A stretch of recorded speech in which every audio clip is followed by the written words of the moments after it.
You're listening to the Desert Moon Hockey Podcast with Matt and Rich. Welcome back to episode 50 of Desert Moon Hockey Podcast. This is just a little bit of a emergency podcast, as you will.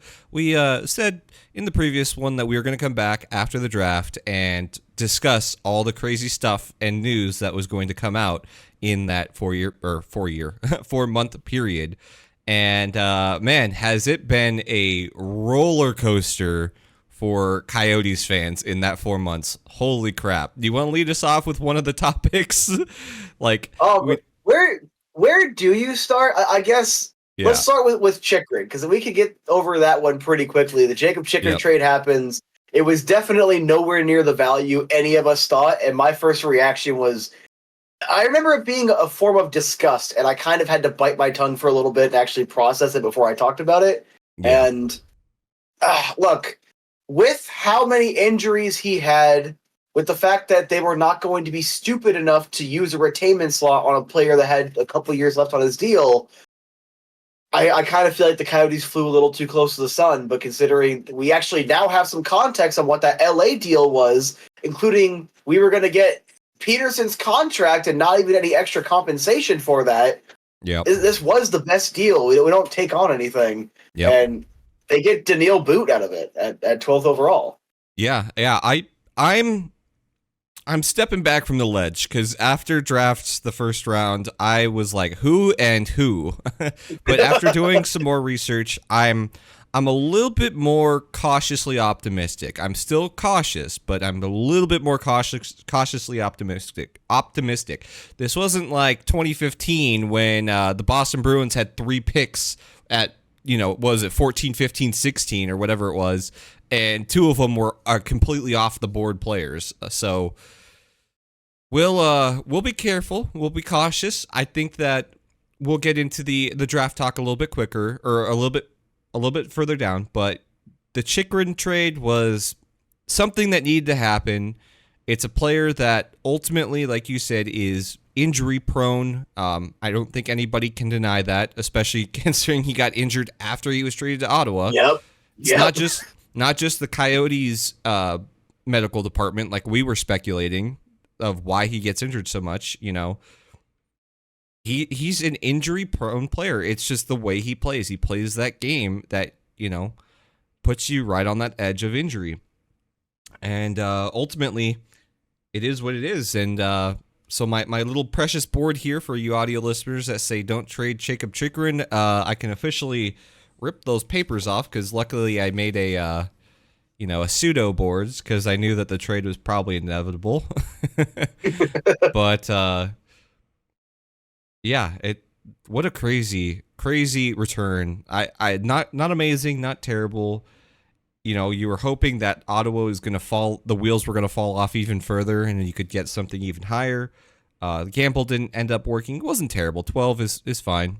But overall, okay. It was an okay trade. Yeah.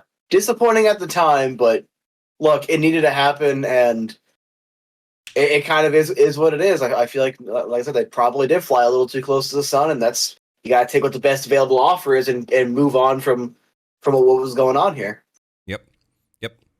I agree. Okay, so let's move into the next thing, which is the Tempe Entertainment District. I thought we were going to talk about how they shot themselves in the foot with Connor Bedard, or are we finally fully past that? We've had our therapy sessions. We're good.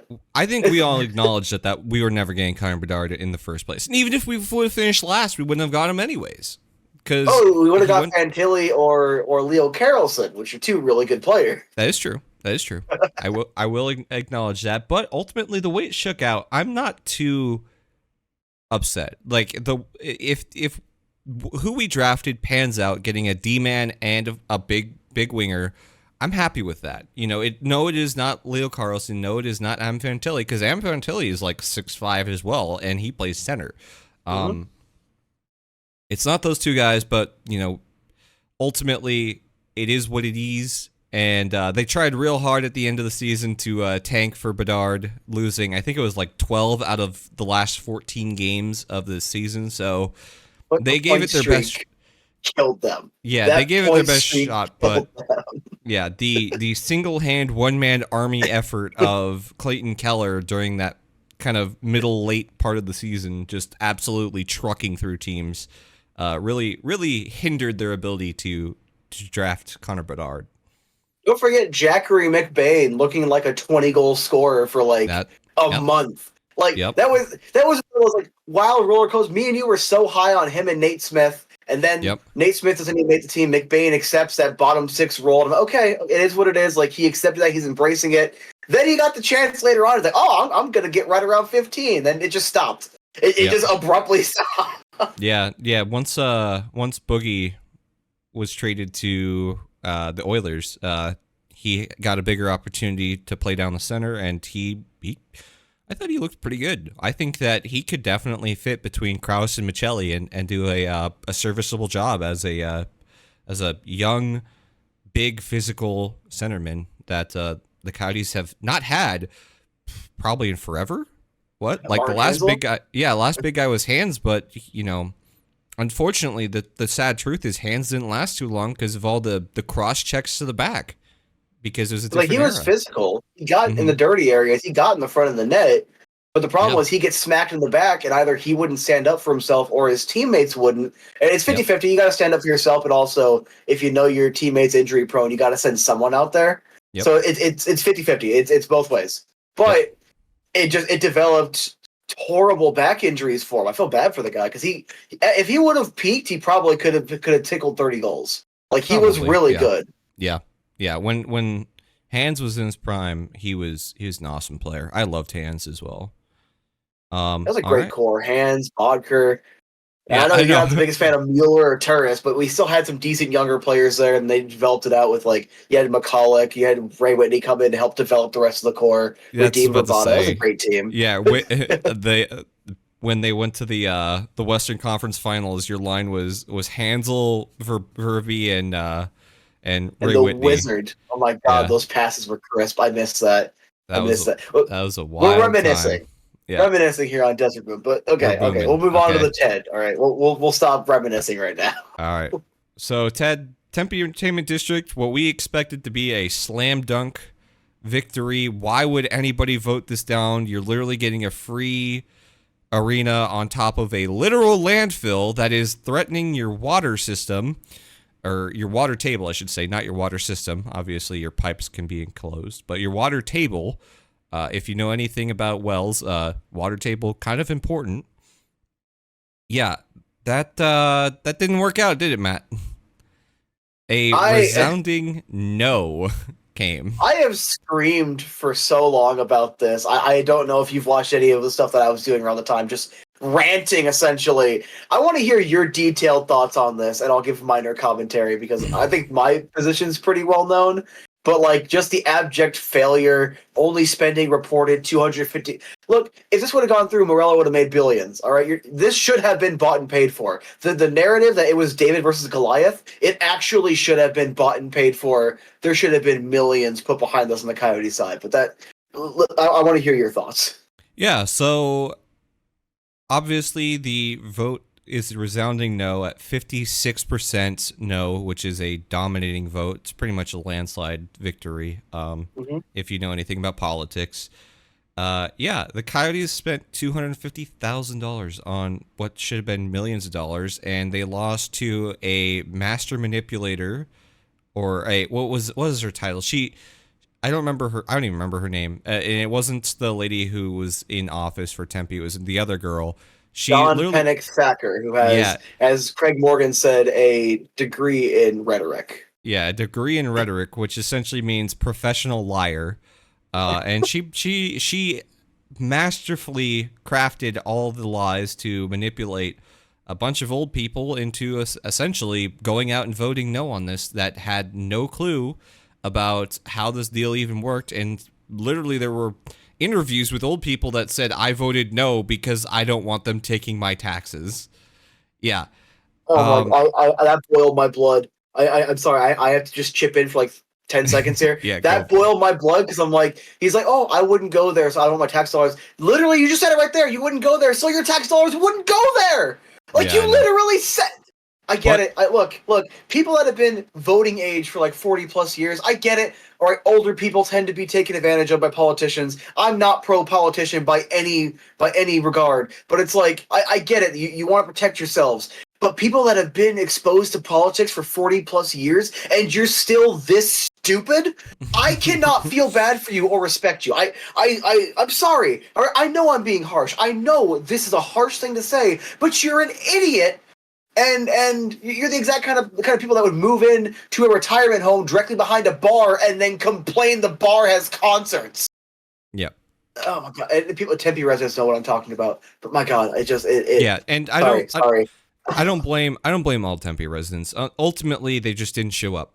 That's the sad part, and that's not their fault, because you should know that if you're the Coyotes, that the younger generation don't show up to votes, especially a non-electoral vote. Which was this? This was just a I'm drawing a blank on the word, but essentially a sub vote. Yeah, special election. Yeah, yeah. So you should have known that, and you should have absolutely been out there canvassing immediately to those older generation people to tell them, face to face, we are not spending any of your tax money on this. And they failed to do so. They let the opposition get out there before them.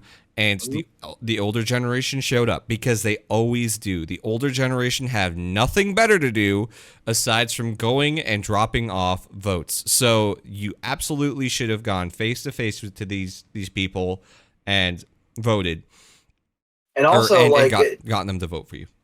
The biggest bad sign, and this is when I started thinking about it, because they were saying, oh, it's supposed to be a record turnout. And I was like, oh, that's a good thing. And then I actually was thinking about it. And the day of the election, I had that pit in my stomach. Look at the most recent, and we're not going to get political here, but it's an example. Look at the most recent presidential election. What was one of the biggest hot button issues? Women's autonomy. All right. Who went out to vote in record numbers? Women, because people, when they're angry, they will leave comments. They will vote, vote you down. They will go and drop off votes. They will make their voices heard. Yep. So the bigger than usual turnout is generally a bad sign, because it usually means either fear mongering or there actually is something on the line, or at least the perception. You know what I mean? Yep. Yeah. And there's a good saying. Who is the most voted president in U.S. history? Donald Trump in 2020. Who's the now most voted president in U.S. history? Joseph Biden. They both had record turnout on votes. And I don't care about your whole nonsense about if the voting was true or not. The turnout was record. Both of them received massive votes. Both of them received record votes. But that's the way it is when it's a very polarizing election. And, it's the same thing with the Coyotes. Ultimately, that's just what it came down to, is you failed to address that. And there is some things to note. I don't want to make excuses for the loss, but there is some things to note, which is that if you didn't know who funded the opposition, because the opposition was funded almost $2 million comparatively to the $250K that the Coyotes put in, that's outspent almost 10 to 1, which is pretty significant. The opposition was funded by a lot of unions based in California who didn't get to work on this project because the Coyotes refused to use Californian union labor in order to use Arizona union labor. That is also, wild. AZ Republic said that the No campaign only spent $30,000. What are you talking about, Richie? Right. It's only, even though I love Craig's response to that. Like the next day, he was like, "That is bullshit." If you think that is true. Yeah, literally, I don't know if you saw, but the Dawn girl literally put like $25,000 of her own money into this thing. Like that there's no way that 30,000 is the number. And I'm curious, if anyone's a tax expert, like, I don't know why people don't go audit that, because that feels like tax evasion to me. If you take $25,000 of your charitable donation of your income, put it into your non-taxable company in the no vote, Tempe First, and then you pay yourself that money through Tempe First to your wage for the work that you're doing as Tempe First. None of them were paid. Remember, they weren't paid shills. That's what she told Mm-hmm. us to our faces in that Tempe debate. They weren't paid shills. It's Yeah. almost like literally the No campaign was dishonest from the start in every single aspect. And the Mm-hmm. people and I get it. Look, the Coyotes, the blame has to also go on them. They should have actually hired political experts. Whoever the hell did their polling should Yeah. never do polling again. Well, Ever. so the funny part is the person who did the polling was somebody who did polling in the previous election in Tempe and got success in Tempe. So it wasn't just a nobody poller organizer. That's who I'd say, not poller. It's an organizer. The organizer had success in Tempe, but when you see somebody rolling in the mud, unfortunately, you have to roll in the mud too. That's just the reality of politics. Unfortunately, if somebody rolls in the mud, you have to roll in the mud back. You have to show everybody these people are paid shills from Californian union laborers who want to take jobs away from Arizonans and just roll right in the mud back. But they didn't. They wanted to take the high road. They wanted to look good because the last time they rolled in the mud, it backfired pretty hard in Glendale. So Yep. I understand why they didn't want to, but in the terms of an actual political canvassing operation, you have to roll in the mud as well back when somebody starts doing it. Literally. And again, we're not getting political on this channel, but you brought up the last two presidential elections. Even the moderates, we all can accept the last two have been some of the most highly contentious, low ball kind of election cycles that we've ever seen. That's just how modern politics is, and it's a farce. But you know what? If you wanted to win this, I hate to say this because I appreciated the honest approach that the Yes campaign had. Yeah. It wasn't effective. And unfortunately, they probably should have done what you said, rolled in the mud. I pretty much you should have made me not respect you because apparently I'm a little too moderate for a lot of people that vote nowadays. Yeah, so that's the way that goes. I will note that you released a video on our channel where you called out the Coyotes for not engaging quickly enough into this political campaign. So I will give you your pats on the head for that because clearly they didn't engage quick enough. Which is pretty sad, but it is what it is. I'm sure they'll figure it out and find somewhere else to put a location. But as I was texting you when the no went in, this was the location. This was the best location. This was the right location. This was a location that was going to get Alex Morello tax breaks, which is fantastic for him. And ultimately, they flubbed it. They flubbed it, and I guess that's just the Coyote way. When we talk about being Coyote strong is consistently flubbing everything you do, because holy crap. And it's and I do want to talk about the arena next, but I get it. I understand it. The second you engage with Tempe, with the actual RFP, yes, it made perfect sense to dedicate everything to Tempe. Perfect sense. Logical, it was the best location. However, there should have been a couple eggs in different baskets as a backup because when Gutierrez, with a straight face, within 24 hours of the no vote, said we have no plan B to Greg Wyszynski of ESPN, said that plainly. He should have been fired. All right, and yes, he's doing the work now. I have given him his proper credit, but we're talking about this flub before. He should have been fired there because we all know. After the no, Craig Morgan was approached by someone with the Salt River Pima Maricopa Indian community and asked, does this mean that talks will pick back up with us? Craig didn't have an answer, obviously, but literally there were talks before. They are even said we are re-engaging with, and of course they're looking at new locations as well, but they already had conversations. I get it. I get the context. We have no plan B means there is nothing that is ready to sign and deliver right now. I get that you are being honest, but you're also being an idiot by saying no, it should be we're regrouping because we had our eye on a couple other things, and that should have been the comment.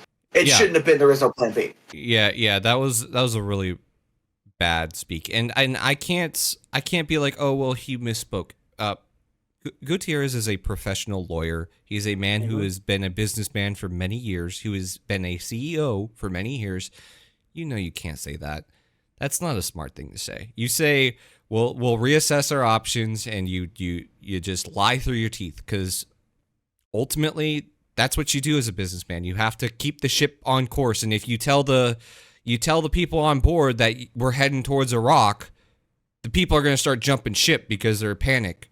You can't let the panic set in as the leader of this organization. And he's since started to correct it, but I do agree. That was a big miss, and the business lives by the head and it dies by the head. And when you fail something, you end up getting your head cut off. And I'm surprised, if he didn't have such a good connection with Morello and they weren't such good friends, probably would have been fired after that no vote. So he's got a lot to make up from that goof up. And like Craig, said, I think he said it on PHNX. He's like, when the no vote came, it felt like someone died in there. And I get it. I do acknowledge, and I've acknowledged it before, but this is just for the sake of this podcast, that, yeah, there had to have been that element of shock, because going into it, their internal polling said they're going to win by 10 plus points. All right. The idiots that were like, oh, the Coyotes are worried they're going to lose. Why would you have a party the night of? Why would you schedule a press conference for the next day, which was canceled, by the way, but why would you schedule a press conference for the next day if you thought you were going to lose? That was idiotic, because they were going door to door. That's the proper way to campaign when you're trying to show a community you want to be there. It was too little too late.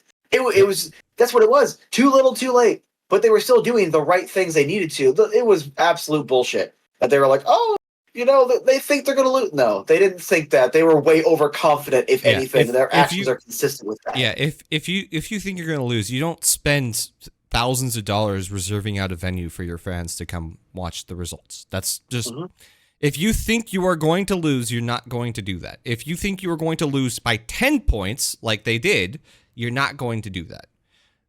So I completely disagree with that. It was just an initiative, and if you didn't notice, all of the Coyote staff were out there, not just Morello, not just Bill Armstrong. It was everybody. All the front office was out there canvassing, trying to get this to go through. And as a good leader, you want to be out there with your fellow staff members trying to do the same thing in canvas.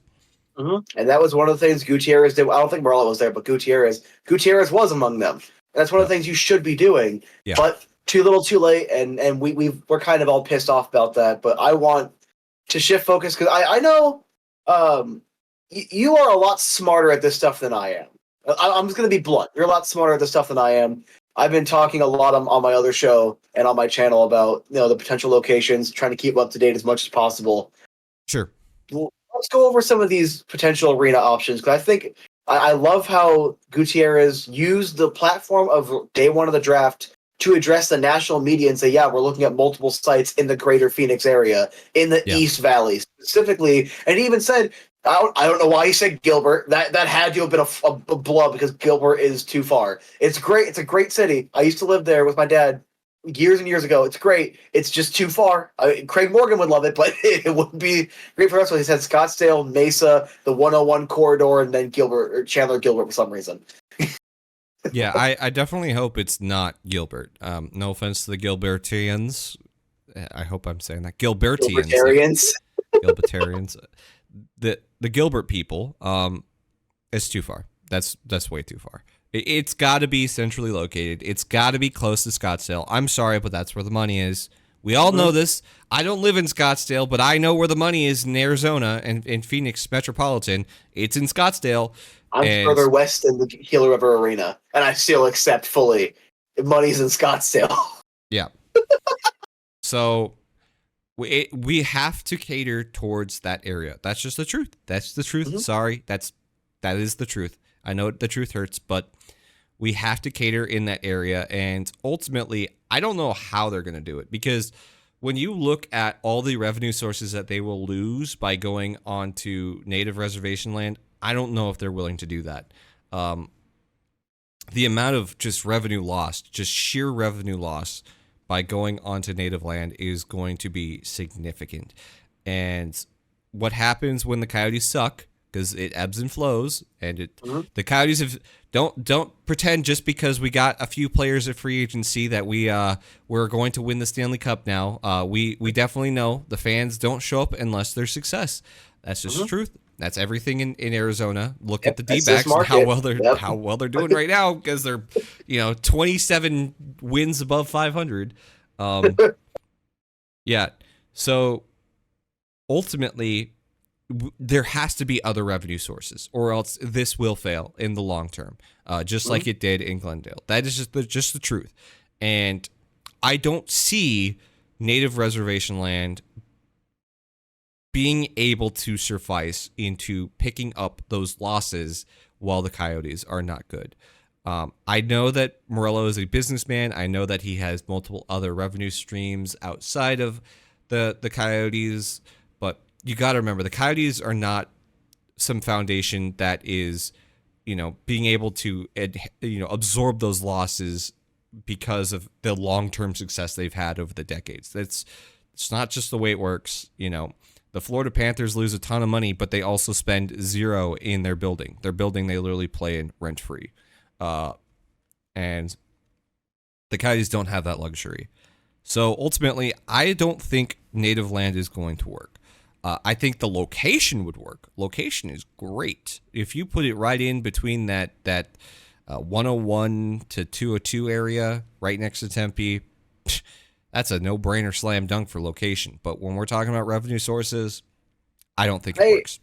I think that, because here's the thing, is, and I don't know if you got the update yet, so I'll just, for the sake of it, they are currently in exclusive negotiations with the lessee for a 65-acre plot of land. It's a little further south than that 85-acre plot of land by Arizona Boardwalk. So it's a little bit further south than that. Great location, right around Scottsdale. That's perfect. Yep.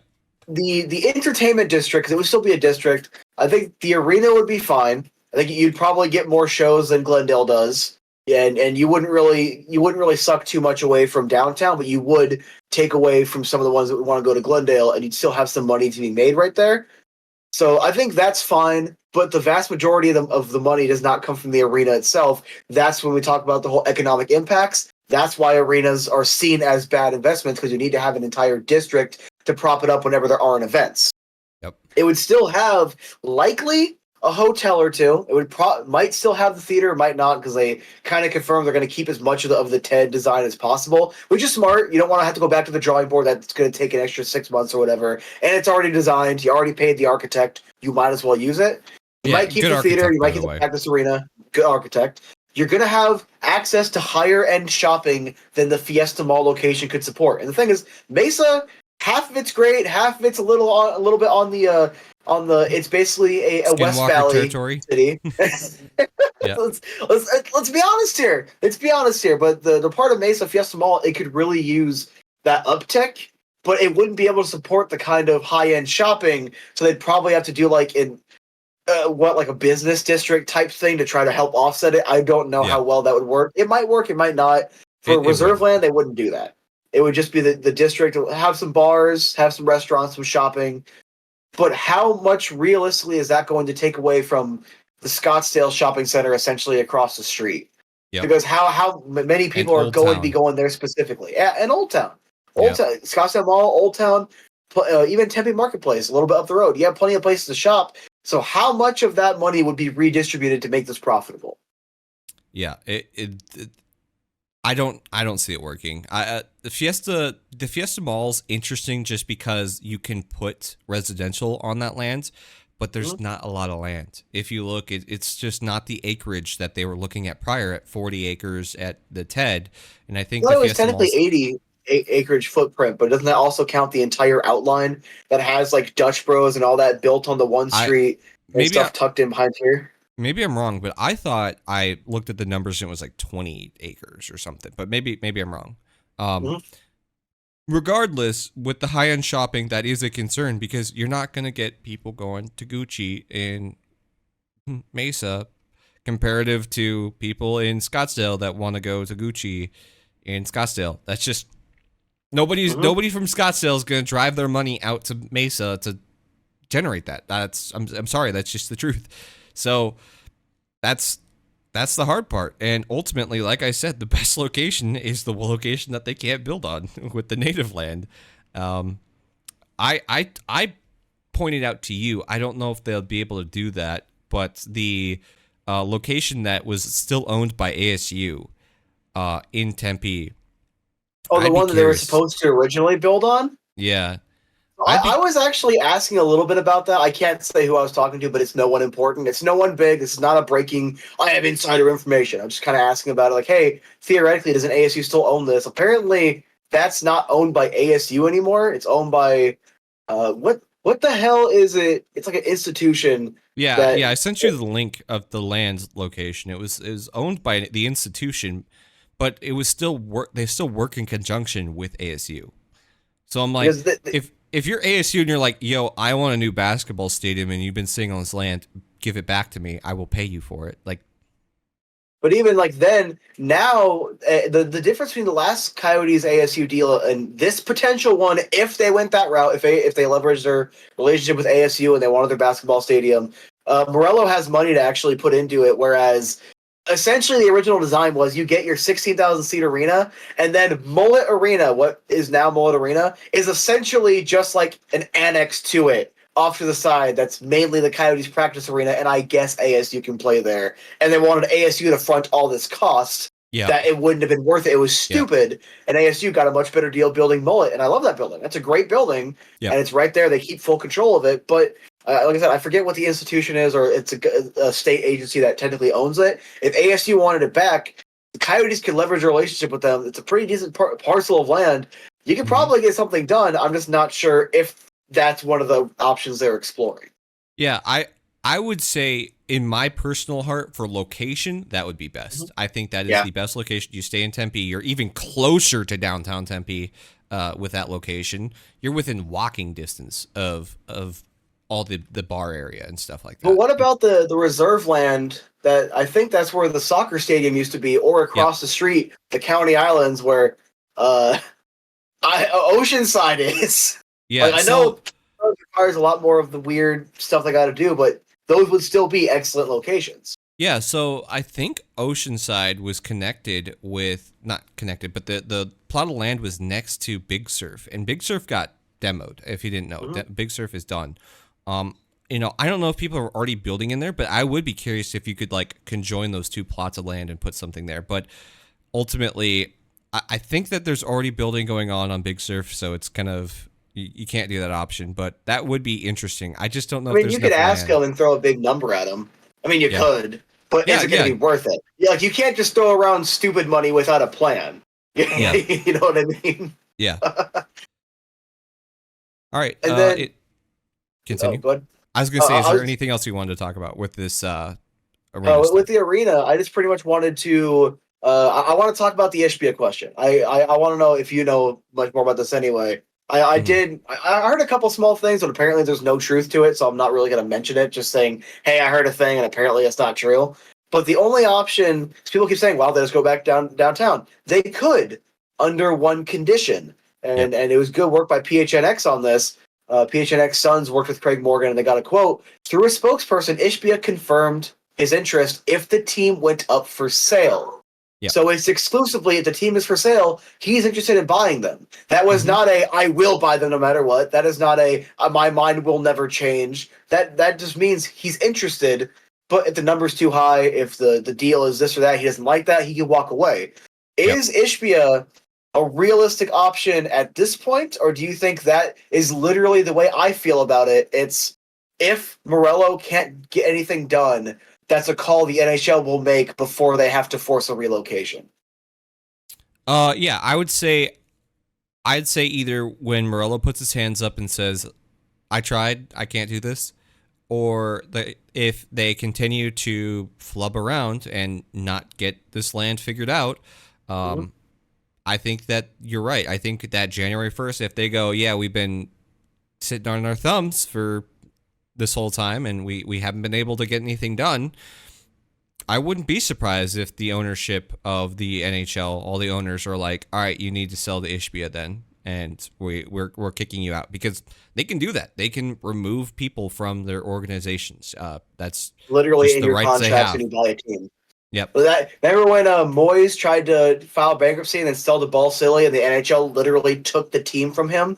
They can do it, and the fact that people have with a straight face told me, "Oh no, they would much rather just sell to Salt Lake City or sell to Houston and get rid of them." First off, Houston, apparently that owner actually just wants a tenant so he can make a lot of money off of them, or he'd want an expansion team. He doesn't really want the Coyotes for that price. Salt Lake City's even smaller, and they barely support the Grizzlies of the ECHL. I don't see Salt Lake as an actual viable option. It's like, oh, they'd rather just sell to Salt Lake or Hartford. I'm like, Hartford has its own problems, like the building's not even up to code. But why, if you fought this hard, the league wants to. Yes, Gary Bettman does. Gary Bettman's influential. He has put in a lot of work to keep this team here, and I'm grateful to him. But if the other 29, then 30, and 31 owners didn't also want this team here, they would have voted supermajority to get rid of them years ago. So I find it hard to believe that you'd force a sale out when you have a realistic buyer in the state here. It doesn't make sense, because the second the Ishbia sale happened, theoretically, any and all instability is gone. They retrofit Footprint Center. Maybe you play the one last year at Mullet. Maybe. So hot take, ready for this hot take here? I'm going to cut you off real quick. Ishbia, this would be fantastic for him, because you're spending. I don't know how much Alex put in, but let's say, because I think the valuation of the Coyotes is only like maybe 300 million. I want to say it's like 300 or 400 million. I think he spent 380, so it might be like 500. Well, no. Yeah. So that's the valuation of it. I think that because there's a lot of debt that the Coyotes are holding on to, I think he only spent like maybe 100 or 200 million in actual stock in order to buy the 51%. Ishbia, all he has to do is spend that, let's say 100 or 200 million on the 51% stock, and all of a sudden, now Ishbia has two teams in a dated building that he has all the leverage to, because he's said previously that he wants a new building. That's just the truth. And remember, Ishbia was in after the renovations of the Footprint Center. So it's not like, oh, I want a new building, Footprint Center renovation. Okay, we're all good now. No, he said this after the renovation. He's like, no, I want a new state-of-the-art building. This is things dated. No matter how much you reno it, it's still a dated building. And, when you have two teams in there, all of a sudden Ishbia has infinite leverage. He can be like, I have two teams. One of them can't even fit in this building. I want a second building. And he can go to the taxpayers of Phoenix and be like, give me a building. And the taxpayers, okay. And they also love Ishbia too. But it's like, and look, that would also, and I drank the Kool-Aid. I thought Phoenix didn't want the Coyotes. No, what happened was the Los Arcos thing didn't go the way that current owner that took over wanted, because he wanted Glendale because it was a sweetheart deal and he got Westgate. Phoenix still wanted the team, but it didn't work as a tenant situation for the NHL. Logical, you want your own building. If Ishbia buys them, all that goes away, because it just goes right through the one man. But the last two Phoenix mayors, was it Stanton, who's now I think is a House rep, said he would do everything in his power to get a new building for the Suns and Coyotes and Mercury Rattlers, whatever. But it's like he even said he wanted that. Kate Gallego said they're willing to have conversations. Ishbia said he's interested if the team was for sale. Ishbia wants a new building. That's not a secret. If the D-backs end up building on reserve land, you have that land right there. If not, you have an old convention center across the street you can redevelop, buy that up, redevelop it. He has all the leverage, because, like, hey, you might play the one last year, because it would probably be closer to 2030 you'd actually get a building. Play the one last year at Mullet, gives you time to contract out everything. The Rattlers can go play in Glendale for a year. Mercury can go play, in the Madhouse and McDowell the day before. Right there, they have their 1-year solution. You schedule all the construction in the summer. You retrofit. Brand new ice plant that's NHL standard. Boom. Now you just hold on to that until it's time for a brand new building, and you have so much leverage. It makes so much sense why Ishbia would want to do this. And also, you're telling me right now, he already has all the goodwill with the Suns. You also add on the Coyotes, and you're saving this franchise from a never-ending spiral, giving them instant stability. Phoenix already wants the team back, and there's so many avenues and evidence for it.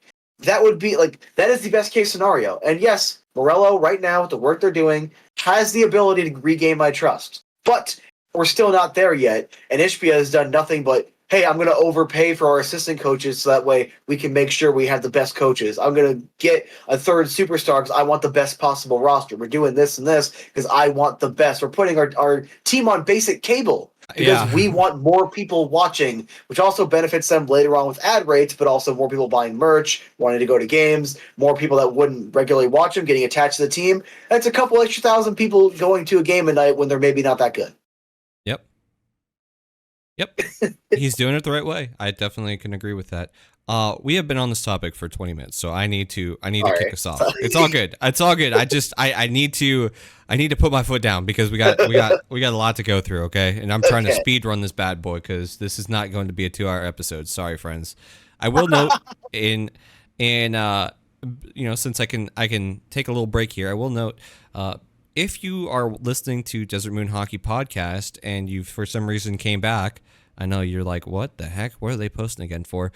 Just to let you know, Matt, if you don't know anything about him, he is also on the new podcast that he is helping run on Locked On Coyotes with Robin, and she does an excellent job being the other part of that podcast, so make sure to go give them a listen if you have not already.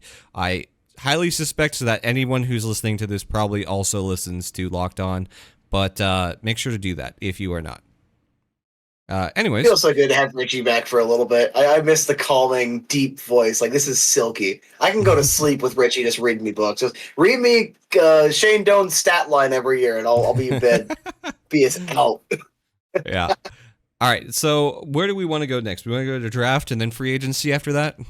Yeah. I guess I'll pull back up the draft I actually had. You broke the free agency stuff to me because Twitter hasn't been working, and I checked it a little bit before I got on, and none of these were on. I've got another guy who was just announced just a few minutes ago as well. We're bringing the band back together.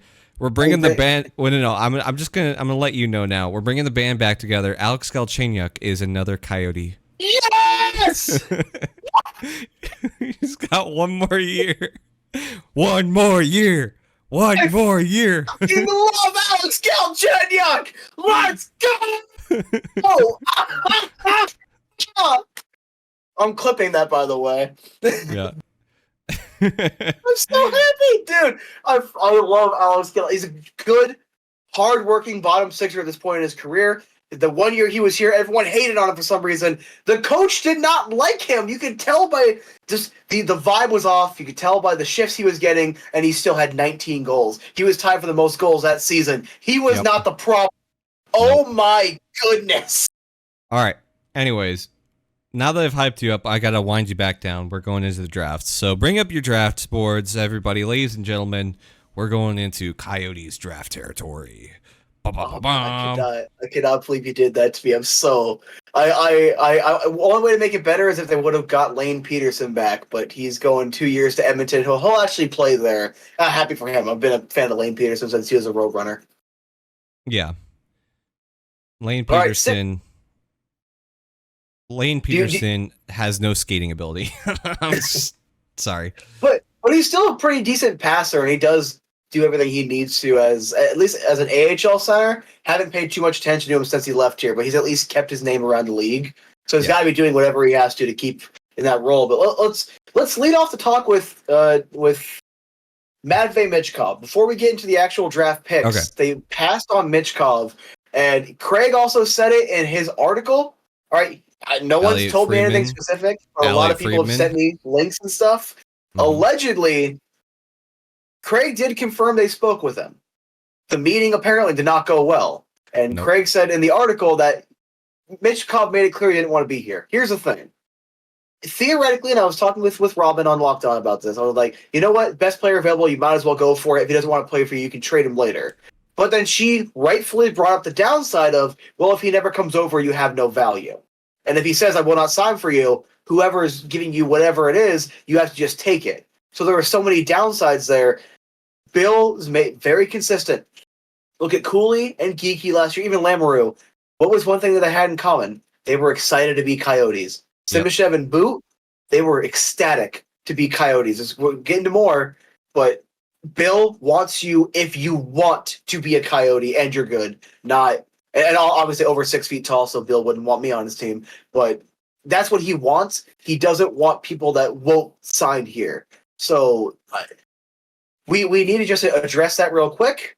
It's a good thing objectively they did not draft Mitch Cobb. Not because he's a terrible player and he's some, trash bag, whatever. No. He made it clear he didn't want to be here, and that's fair. It's a little cocky, but you know what? Sometimes you need a little bit of that. And we end up getting defenseman Dmitry Simashev, and they've changed his spelling twice already, from the I to the Y, so I guess we're going Y now. He was ranked as, and while a lot of draft, and I also have to agree with Petey on this one, he's like, everyone was talking to him after, I was like, don't tell me now how highly ranked you had Simashev. Why didn't you tell me that 3 days ago or a week ago? But Simashev was one of the higher rated defensive prospects in this draft. Shut down defensive defenseman type. Now, he did mostly play in the MHL, which is kind of like, I think that's the ECHL of Russian hockey, but it might be the AHL, but it's a minor league. It's the AHL. Yeah, the MHL is essentially the AHL. So it's a minor league there. He played well. He had some a little bit of depth scoring, a little bit on that. I've seen some of his moves. Offensively, the kid can move the puck. He reminds me a lot of J.J. Moser and Zbigniew McCulloch. That's the jersey I'm wearing right now, actually. With his defensive positioning, very smart in that tight game. I need to wait before I can see if it actually translates to North American ice. But he has a good tool set. What is he, 6'2", big kid, left shot defenseman. I think this is a good player. I still have to wait. I think now I'm comfortable to say it's a good pick because other teams also, it came out pretty immediately, had him very high. So it's entirely possible he wouldn't have been there at 12, or even if he trade back to 8 or 9, might not have been there. So the Coyotes took what they wanted, and that's what one of the scouts said. Look, yeah, we could have traded back, but you would have hated to lose this guy. I think I'm comfortable saying this is probably a good pick, even though it's off the board. Yeah, I agree. When it first happened, I was like, who is this guy? And then you go look at the consolidated rankings, and he's like 26. And I'm like, whoa, this is a massive reach. But ultimately, the reason why he's there is because he's Russian. No scouts, no amateur scouts could go and watch these guys scout. They all were watching YouTube highlight videos, their 3-minute little highlight videos, saying, oh, I see this one bad part in this one bad video. That means his entire form is just ruined, or this entire thing is just bad. They're getting all this information off of something from a TV prompt, or a TV broadcast, and ultimately did not go and scout this in person, except for the Arizona Coyotes, who Bill Armstrong was talking about it. He had a smirk like he got away with something. The man was giddy, like he had just gotten away with murder. This is the amount of excitement that was on that man's face. So we got more information. So if you go to Coyotes Twitter, Arizona Coyotes PR, their Twitter, which I think is ran by Rich Nairn, I want to say. I might be wrong about that, but the PR team posted up a video with Plandowski and Jankowski, who are the amateur scouts, head amateur scout and assistant head amateur scout. And they spilled the beans on how they were able to get these viewings, because Bill Armstrong didn't with his initial interview. Somebody asked him, were you able to get viewings? And he said, oh, yeah, we all got to go see him. And that's pretty crazy. And the way they did it was, obviously you can't go into Russia right now because of everything that's going on. But you can go into pseudo-Russia, which is the vassal state known as Belarus, which is connected to Russia, where Minsk is. And I believe the team is Dynamo Minsk, which plays in the KHL. And so they just went to Belarus and watched him as a person that came in and got to view some games of both him and his teammate, which we also picked up at number 12. We'll talk about him. Yeah, we'll talk. They actually got to talk to Simashev's parents too. They said that they spoke to his parents, and I'm like, they did their homework. Yep. And I need to give credit where it's due to the scouting staff. They did everything they possibly could. They've been doing a phenomenal job. That's why, again, more time, more information. That's why I'm comfortable saying this is probably a good pick, because boy, this kid can play defense. We just need to see him mature a little more. He had no points in 18 games in KHL last year. You need to see if that offensive game can develop a little bit because you need to have some, at least puck moving ability. And then also if it translates to North America. If it does, if all that happens, this should be a good pick. And remember, like, people are like, oh, 18 points in the KHL, that's terrible. The KHL is the second best league in the world. That's the truth. It is also men no there. Secondary assists, right? It's all the Euro leagues only do primary assists. I think that the KHL does secondary assists. I think that just I think it's just the Allsvenskan league and the semi league, the two Scandinavian leagues. I think they don't do secondaries. I thought it was all those Euro leagues like Liga and all of them that just didn't do secondary assists. I know that's not true because I know that the DEL does for sure, which is the German league. That's where it's Zuber and Less were playing. Yeah. So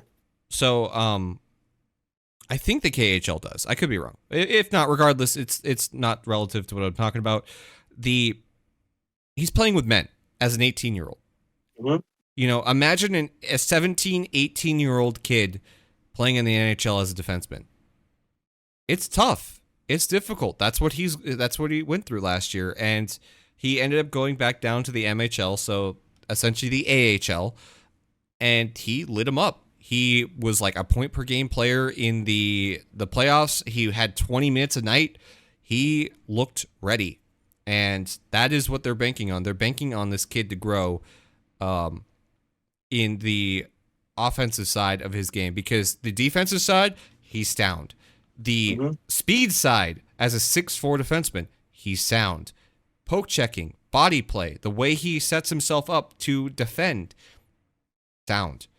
He's got all the back end stuff figured out. Now he just needs to figure out the front end stuff. And I'll let you guys on a little secret. The back end stuff in the NHL, all that transitions pretty well when you're going from KHL, the international ice, to the smaller NHL rinks, right? The defensive positioning side, that all translates. The hard part is translating the offensive part because you have less time and space. If he still has to learn that stuff, he can start to grow it and then master it on NHL ice, which is a good thing. You know, don't master it on international ice, master it on NHL ice, which is exactly what they're banking on. And both him and Boot have 2 years left. They'll be 20 when they come over. And both, I know Simashev specifically said he is excited to come here as soon as possible. Neither will be at development camp, but they both want to be here. And I want to talk about this was a special moment. Like this made my heart go pitter patter. Yeah, where he called his teammate being picked, and he was all excited, and then him and Boot after were hanging out. Like, that's the stuff you want to see, because and I kind of have to completely agree with Steve Peters again. If Boot, who's 6'5", he feels like he's going to be a Twin Towers line with Lawson Krause. Like, even if you put Jack Payne in the center, that's your third line. That's a phenomenal, big, grinding / scoring third line. You can't complain about that in any context. That'd be a phenomenal line. And Boot, hey, maybe you reach slightly, but if that's going to elevate Simashev that much more, and Simashev is your guy, dude, in the first round, as long as you're getting an NHLer, and yes, it's disappointing with a second overall pick to get a bottom sixer, right? Like, that's disappointing. But in the first round, as long as you're hitting and getting a consistent NHLer, you did your job. And then you got to hit with your depth picks. They had 12 picks. I double-checked. That's the most in Coyotes history. I don't care about the Jets. Most in Coyotes history. And they picked all of them, and it was funny. GMBA is like one room. He's going back and forth. One's trying to trade the picks. One of them's trying to make the picks. This big old chaotic situation. But Boot has really good tools. He has a really good tool set. He also... One thing that was highlighted on the Elite Prospects draft preview, draft guide, he's excellent when it comes to being able to transition from accepting a pass to making a move to creating a new pass or shot. That with Lawson Krause or Matthias Michelli or Dylan Gunther, I'm sorry. If that can translate, if he develops fine, that is deadly. That could be a phenomenal, top 9 anchor to potential middle 6 guy, depending on where he can go. Yep. Yeah, it is definitely a boomer bust with him. Mhm. I won't deny. I think the biggest criticism that I saw was that he has an excellent shot, but it's a big windup. It's a big time. It's easy to read because of how much he effort he puts into the shot. You can figure that stuff out. I hate to tell you guys, you have to have the power in order to, you know, in order for it to be dangerous. And then all he has to do is learn, oh, okay, I can pull in a little bit and change the direction and start practicing and learning that stuff. And all of a sudden, that easy to read shot has two different options, and it becomes even more scary. Mm-hmm. And also a 6'5" kid that can skate well enough. Like, I didn't hear a single. If I don't hear a criticism of your skating, you're probably at least a fine skater. Yeah. So you're not going to have to worry too much on developing that, meaning you can focus on everything else. Yeah, Like, he could get. This should be a good. He definitely could get more explosive, but that's every kid. It's looking at the fundamental strides of their skating and making sure that the fundamentals look good. Because if you don't have the fundamentals down by this age, you're probably not going to get them anytime soon. But if you have the fundamentals down and you're just not nearly as explosive, you can work that out. That's called weight training. That's how you fix that problem. That's called putting some muscle on that boyish frame to make you a man. Yeah, that's how you fix that problem. But the fundamentals of the way you skate are what every scout is looking at. That's how you know whether they are going to be a good skater or not. Because if they have a wonky ass skating style, that's probably never going to change. Next up, this one is not really underrated. A lot of people have been praising this pick. 38th overall, Michael Rabel, who was consistently one of the top two, depending on who you ask, the best, but top two goaltending prospects in this draft.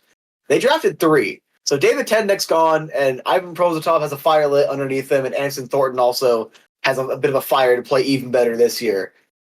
Rabel is a good pick. Like, this should be a phenomenal. What is he? Is this the 6'7" one? One of them was 6'7". Yeah. So Rabel is a 6'7" goalie, and the nice part that I saw a lot of people talking about is that he doesn't have the typical problems that a 6'7" goaltender has, which is that they can be very slippy, slidey. When you have big body, when you have big shin, when you kick ice go, pushes you pretty far. He is pretty sound in keeping his posture correct, and as the Coyotes scouting staff said, he is a athlete, meaning that he is physically fit. And if you know anything about goaltending, holy shit, is that a tough position to play? The most physically demanding. You want if you only get one athlete on your team, it's got to be your starting goalie. Like, if you only get the one athletic type, it's got to be your goaltender. Yeah. Then we have 3 third-round picks. I don't think we're going to get too much in on a few of them, but you have at 70th overall, Jonathan Castagna. Until we're going to go with the whole Lasagna pronunciation because I think it's funny. So nothing personal, Jonathan. Noel Norb, Tanner Ludke, and Vadim Moriz. And those are all forwards, 2 or center, being Ludke and Castagna. The rest wingers. Yeah, I personally, after this part, I just put my hands up and goes, who knows? Because, I don't look that deep into the drafts. I only learn a little bit about some of the key players and, most importantly, like what we're gonna see in the first round. And all I can say is they're all big. These are all big boys. The thing that does worry me, I can point this out. The thing that does worry me is that what happens with big boys? They tend to break down quicker than normal players. So that does concern me.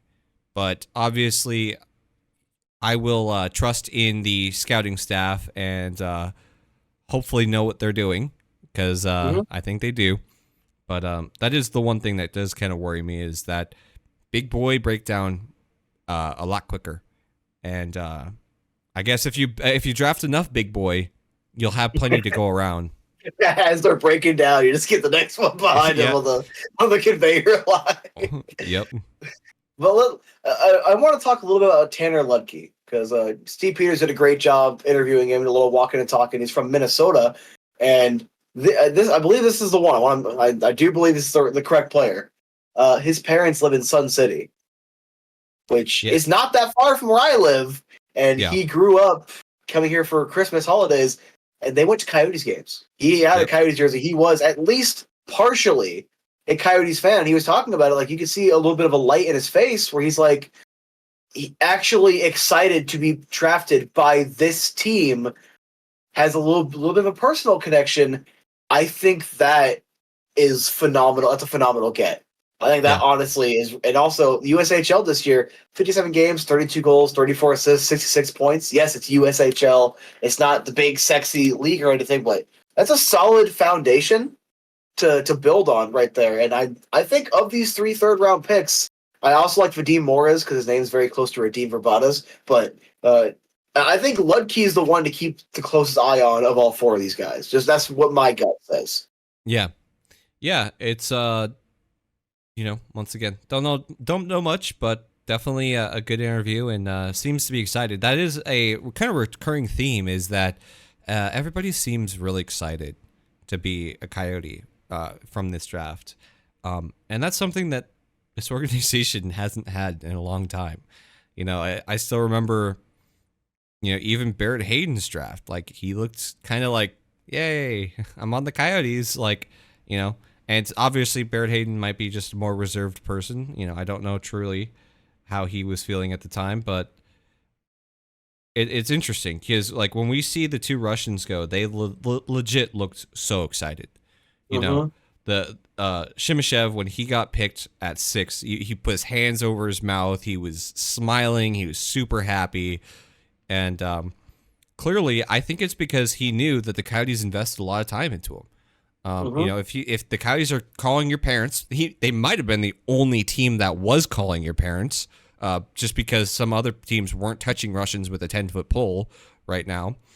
If the Coyotes are investing their time into potentially going to look games at you, I don't know if he knew that or not. There's a lot to that, and that does make a player feel good. It's like, hey, these guys are interested in me, and they pick you. You're ecstatic, and then all of a sudden they pick your good buddy who you can speak Russian with when you're over here in the United States, still learning the language. Makes you feel good. Makes you feel real good. Yeah, and that is literally how he lit up. Like, Ludke was also, just to kind of briefly mention this, he also knew the Coyotes were interested, so every single third-round pick, he was kind of like, getting ready for his name to be called. Yeah. But Simashev, the way he lit up, how excited he was, how excited Boot was when he got picked. Oh my God, that's my teammate! It's like, I think that it's really cool, and that's, of their last couple of drafts, that's Cooley, Geeky, Lamoureux is pretty excited, Simashev, Boot. That's 5 consecutive draft picks that were either happy to be here visibly or ecstatic to wear that Kachina, or that, look, I still hate the word mark, but the jersey color itself, a really good looking dark, brick red kind of maroon jersey. I still love the color. I'll still give him full credit for the color. So it's like, they were excited, and that's what I want. All right, Blake Wheeler is a phenomenal player. He is one of 2 players the Coyotes have ever drafted to play 1,000 games. It's him and Keith Yandel. He never played a single game here. Peter Mueller, I was really high on the guy. I'm never going to not be high on Peter Mueller. He capped off around like 300 games, and most of those, I don't even think most that was here. I think like 200 that was here, if that. Yep. We've had guys that didn't want to be here. They were iffy on being here. Never really hit their potential. Guys like Duclair and Domi that really only had that potential hit like once in the years they were here. We've had so much wishy-washy, this guy should be good, he might be good. We have consecutive draft picks that look good, especially Logan Cooley, phenomenal hockey player, and that wanted to wear the Kachina. Yep. You can't buy that. You can't. I'm sorry. You can't buy that. And that warms my heart a little bit, because that's how you change the culture. Yep. And ultimately, people might look at this draft and say, okay, well, they didn't get the best skill available. You're right.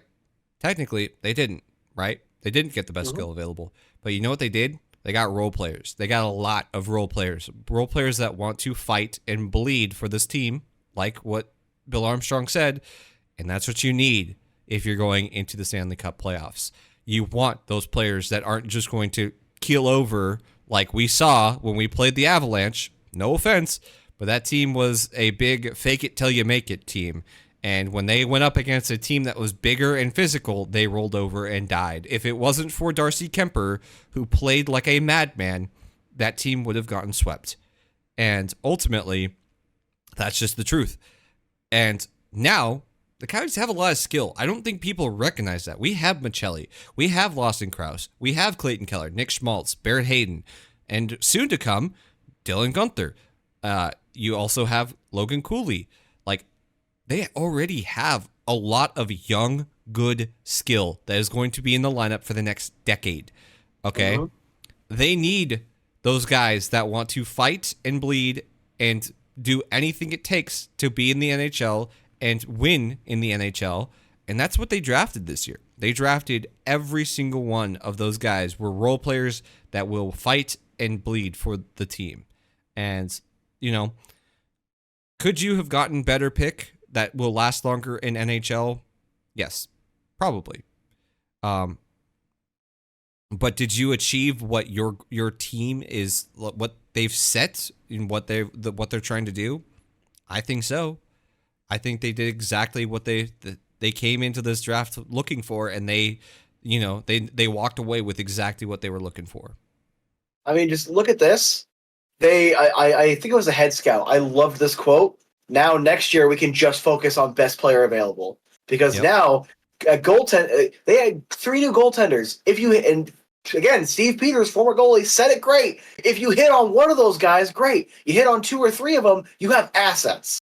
Right there, you just log jammed your goaltending prospects. You don't have to worry about restocking that. Defense, they got 3 more defenders. Yes, you just helped to log jam that a little bit. Now you have more in the pipeline. You helped restock a few more of the centers, a couple more wingers, just to add more depth. They've done everything they needed to log jam every position to where they no longer have a need. There is no more, this team needs this. It's what's the best that's here. Yep. And how can we fit them on our roster? Yep. 100%. And they own this draft, 12 picks. I cannot believe they picked all of them. That is ridiculous. Yeah, and I'm curious to know if they're going to end up moving some assets in next year's draft, because they still have 3 second-round picks next year. That is crazy to think about. 3 second-round picks. So I'm so excited to just think about hockey right now, because so many of these kids are going to be there tomorrow and the rest of the week for the development camp. I'm so excited to actually just get back and just we want to see where these kids go. We want to see how these kids look, and this is going to be great. I love this draft because none of these guys are going to be. Simashev might be, Boot could be. I don't see anyone else being maybe not even Boot or Simashev being a star player. I don't see a Matvei Michkov elite star player, but I do see some damn good talent, and you got to fill out the rest of your roster. And now, look, if you're in a position to where, let's say, Michelli wants too much or doesn't want to be here anymore, you can comfortably move on from Michelli and get more assets back because you have Guenther in the wings. You got Cooley getting ready to come up. Geeky's probably 1.5 years away. You got Donor still in the pipeline, probably 1 year away from sniffing the NHL. Hopefully he gets a game this year, just in case, knock on wood, in case something bad happens, Get Donor a game or 2. But you have so many Carconis coming up to get probably a full-time spot in the middle to bottom 6. Yep. You got enough to where you can get a damn good return from Michelli. You can. Mm-hmm. You could get a really good return depending on. And I do not want Michelli gone. I got a Michelli jersey hanging up outside this office. All right. I don't want him gone. I'm just saying, if it happened. I got my coveted AHL signed photo of Matthias Michelli. That I was so jealous of that dude. I was so mad at him, but I don't know if you could tell. I wanted to make sure you didn't know while we were still at the draft party. I wanted to leave before I showed that I was bad. I was so jealous of that. If any of you don't know, at the draft party last year, you could spin a wheel for free stuff, and I got a spin the wheel for an AHL player, a signed photo, and they're like, "What player do you want?" I'm like, "Matthias Michelli." Well, actually, it's funny is so I spun and my wife spun, and my wife is the one who ended up getting the photo, and she looks at me, she's like, I don't know. It's like Matthias Magelli. I'm like, say Matthias Magelli. I will take that. So yeah. All right, next pick. I don't know how far you want to go with all these picks, but I say we can brush over. Yeah, I do want to note one important one, which is the next one, which is Vadim Moraz. I'm sorry, my friend. I don't know how to say your name. It's okay. You won't be able to say my last name either, so we can live in infamy. But he is an overager. He's 19 years old, so he's in draft plus one. Coyotes ended up spending a third-round pick on him. Interestingly enough, he played for Dynamo Minsk in the KHL. They were in Minsk watching a bunch of Russian players. Seems like an oddly specific draft pick, if you would say. Does he have any more time on his contract in the K? Like, is he one of the guys that can come over sooner, or has he still got a year in the K? He probably has one more year. So he's already. I'm looking at his stuff right now. He's played for. He's played for. Oh, actually, no. He might have 2 years because he's got. Last year he played for Belarus, but it doesn't say MHL or KHL, so it must have been like a developmental league in Belarus. And then he played for Dynamo Minsk this year, putting up 14 points, 5 goals, 9 assists in 39 games played.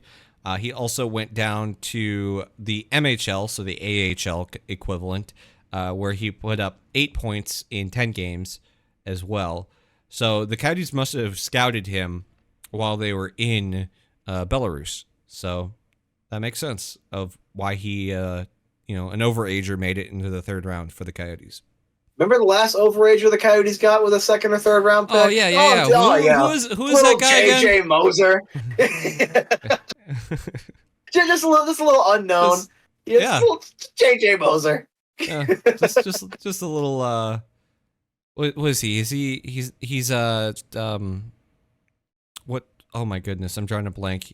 Switzerland, right? He's I'm pretty sure. Where?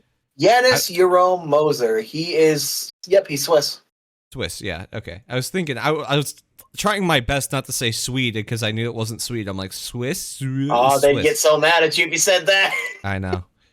Yeah, he's an overager Swiss. So yeah, we'll see what goes on with an overager.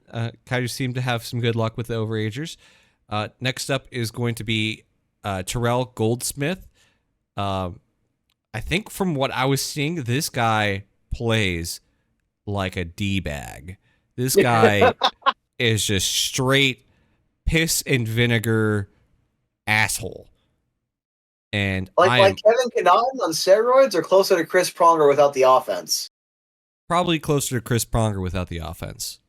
Somebody who is going to absolutely beat the living tar out of other people on the ice. That's I love to hear that because I'm like, look, we'll see. It's good to have another Goldie. We lost Goldschmidt a few years ago for the D-backs. Now we got another Goldie in Arizona. Yep, that's true. That is very true. Next up, fifth round. I just want to note this. So in the WHL, in 58 games played, he only has 9 points. So no points. But he has 102 penalty minutes. Sounds like a D-bag. Yep. Sounds like a D-bag. I guess we'll speed run the next ones. Fifth round, 134th overall, goaltender Melker Thieland. Yep. I forget which goalie it was. I think it was him. I want to double check because I saw a graphic. Yep. 857 save percentage, 456 goals against, and I was like, that looks like a Coyotes goalie stat line. Yep. Yeah. If my memory serves me, this kid is either Slovakian or he's Czech. He's one or the other. Sorry, those two countries used to be the same country, so don't judge me. It definitely seems like whoever's the scout over there who's scouting all the I think it's Czech, all the Czech players. I think this is probably his pick. I think this is a guy who whoever found Karel Vejmelka probably looked at this kid and said, we can do something with him, and probably picked him up. Hey, you know what? As long as you have enough goalies that want that spot, you can light a fire under Ivan and Anson Thornton and whoever else and just keep the logjam going. Yep. And look, I think that's how you do it. Yep. Second, fifth rounder, Justin Kipke, defender from the WHL. 160th overall. It's a lot of picks. It's a lot of players going. No clue. Sorry. Sixth round, 162nd overall, so 2 picks later, Samu Bao, center from the Liga. I can't read any of these team names. I do apologize. Seem to produce okay enough as like a bottom 6 type is what I'm getting the vibes of. Yeah, it definitely seemed like that to me as well. That's also an overager at 19 years of age. 6'5", yep. Yeah, pretty much just more meat for the lines. So we need meat. That's what they were drafting. They went for all the meat. Yeah. And then 4 picks later, so they literally had 3 of 6 or 3 of 7 picks in a row. Yep. Carson Musser, goaltender from the U.S. National Development Team. Let's just take a peek at his stats real quick so we have a little point of reference. 4.42 goals against, 8.62 save percentage. Sounds like a Coyote. He sounds like a Coyote to me. Yep. I don't mean this in like a putting you down way or anything. Like we're just trying to have a little bit of fun here. So in case any of these picks do watch this, welcome to the desert. We are just trying to have some fun. We also have no clue anything about you. Sorry. I will say, so this is probably why they ended up drafting him in the USA U18s World Juniors. In 2 games, he had a 947 and a .75 goals against in those 2 games. So had a good stat line. This is a draft pick they got off the back of a World Junior.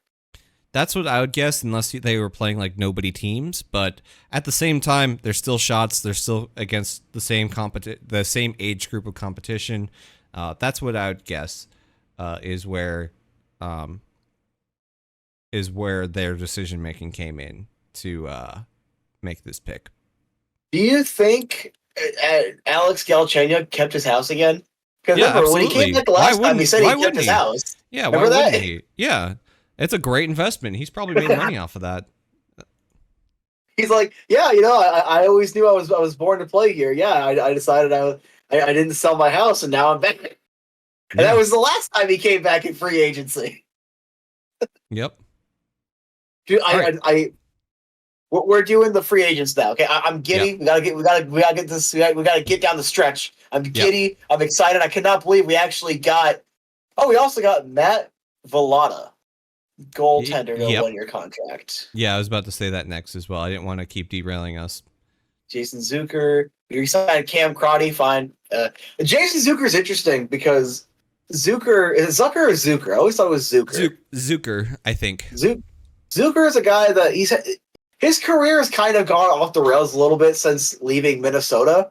But I think last year was a year he had, 20 some odd goals? Like last year was a really big comeback year. This is a good investment on a 1-year contract because if he can replicate that and they're still outside of the playoffs, I think PD also said this about potential players coming in. Hey, we can cut your cap in half and send you to a team that's going to be a playoff team. So all you got to do is worry about coming in here and playing hockey, and that's it. Yep. Yeah, and some people will argue like, oh, that's a bad.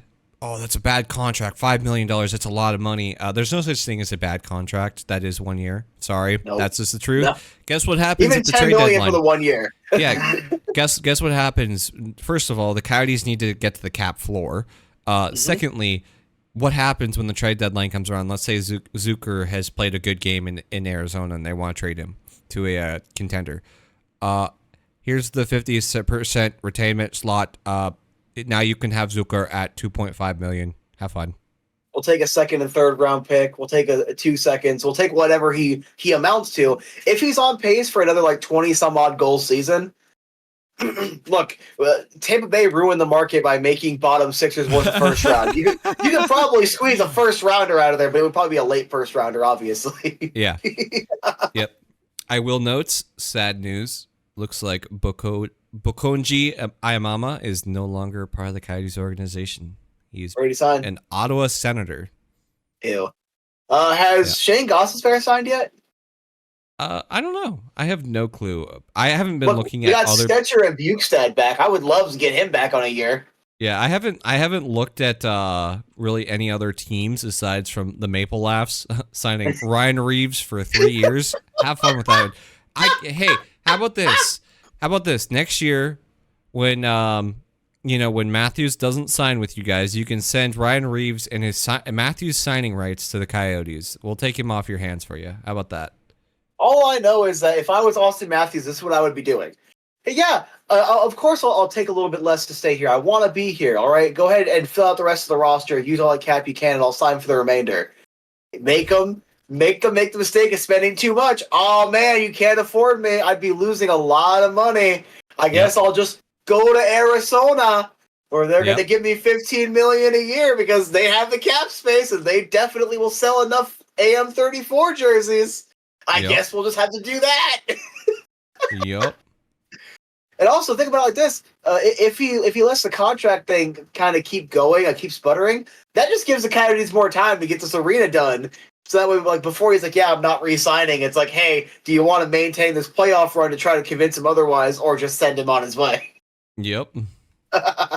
Please keep trolling him. I would love it if Austin, I have a stupid ASU jersey from you. Please just let me have my fun right now. Matt and I are very invested into the future of Austin Matthews as well. If you don't remember, Matt and I made an agreement that if Matthews comes to the desert, that he owes me one jersey of my choice, and that if he resigns or goes somewhere else, I owe Matt a jersey of his choice. The only stipulation we made was no specialty like wild jerseys that are like, stupid expensive. Yeah, it's got like a current, available jersey, or like it could be an older jersey if it's cheaper, kind of a thing. But and that was just for the 2024 UFA, right? That was just for that one decision. Yep. Or the trade deadline before, technically. Like so, this trade deadline, like that's the range. Yep. Anyway, let's go over the rest of the signings. I cannot describe how happy I am about Galchenyuk, but we'll go ahead and we'll start off with Zucker. I think. I agree, 100%. There is no such thing as a bad one-year contract. Whenever I need to fill up some cap space, I sign Bodker to a 1-year, $10 million contract at NHL 23 because it'll be off the books as soon as the season ends. Yep. Bukestad comes back for 2 years. Yep. Boogie back in the desert. I love this. I hope he sticks around for that 1 year, and if we end up trading him next offseason or next trade deadline, that's fine with me.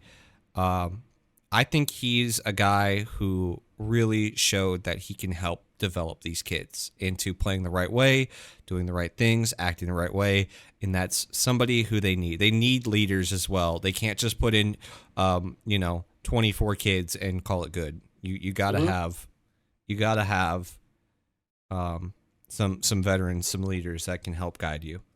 I actually, because look, by the second year, the Coyotes should be pushing for a playoff spot. That does not mean they make the playoffs in that second year. All right, that the last contractual year at Mullet, that does not mean playoff berth.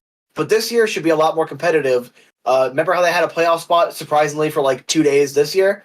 They should have a playoff spot for like a week, maybe. But they should be in the hunt for a lot longer. Probably don't make it this year. I would not expect playoffs this year. That next year. That should be the we're going for the playoffs now. That should be, whether they make it or not, that should be the goal. And the goal internally probably this year is playoffs because this Andre Tournier is a madman. I actually surprisingly want Bukestad here both years. Now, if it doesn't work out, like the playoff hunt, sure, at the next deadline, trade him. But I don't know.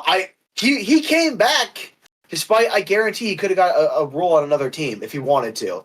And he signed a 2-year deal. I like him. He could play top 6 on this roster. I would hope this year he's stapled to the middle to bottom 6. But if we can get another top 6 Nick Bukestad season. I can't complain. We got a first line center Travis Boyd season under our belts. Yeah, it makes me wonder how much time is left for Travis Boyd on this team. Fourth line center, he'll be fine. I think just let him play. He has one more year left. This is last year. Yeah. On the contract. Look, I like Boyd. Make sure he's in the bottom 6 though. And if a kid outplays him, give that roster spot up. If a kid doesn't, he keeps the roster spot. That's kind of my view. Yep. All right. Welcome back to the pack, Alex Galchenyuk. I'm giddy about this one. I'm so excited. I Arizona Coyote. I love it. This is the third time. The Coyotes are look.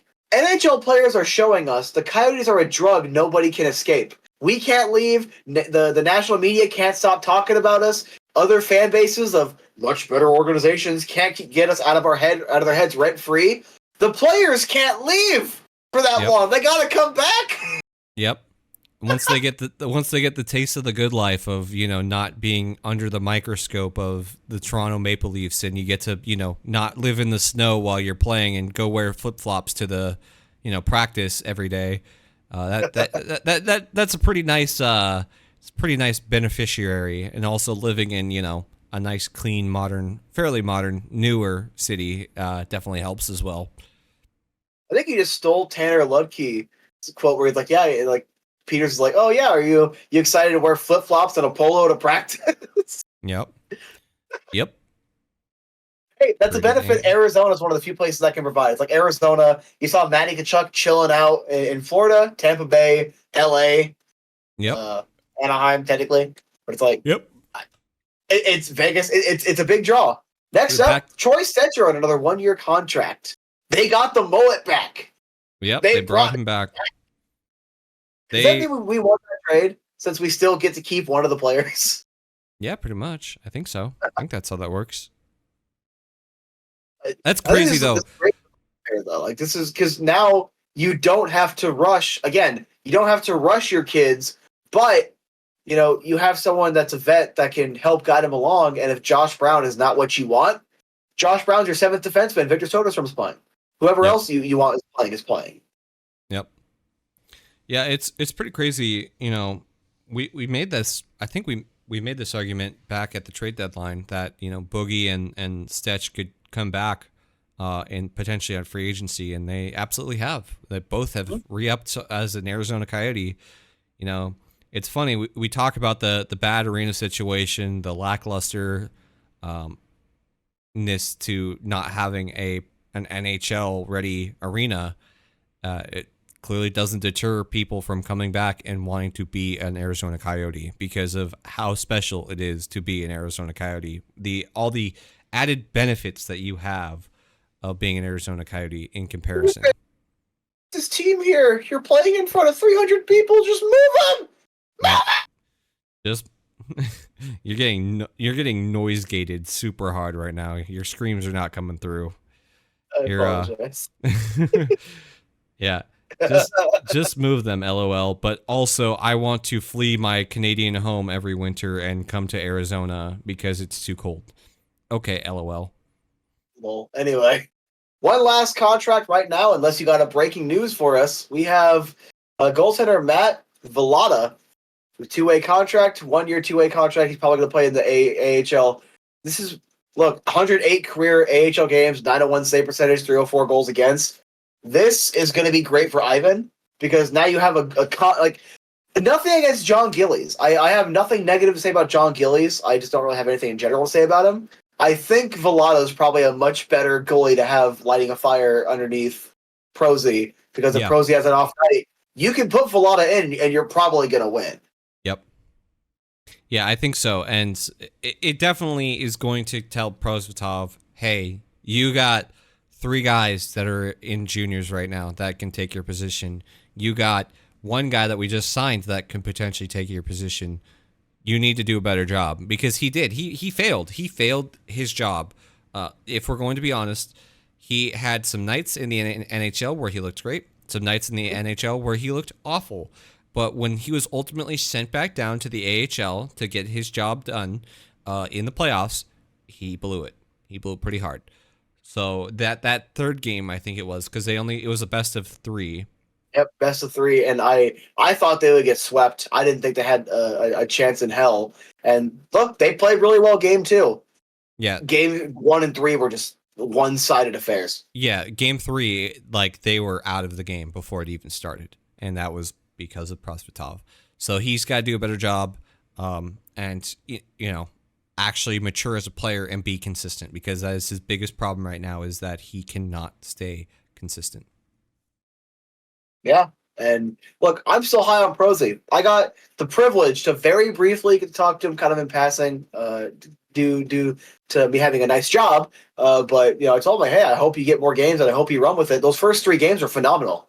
He was lights out.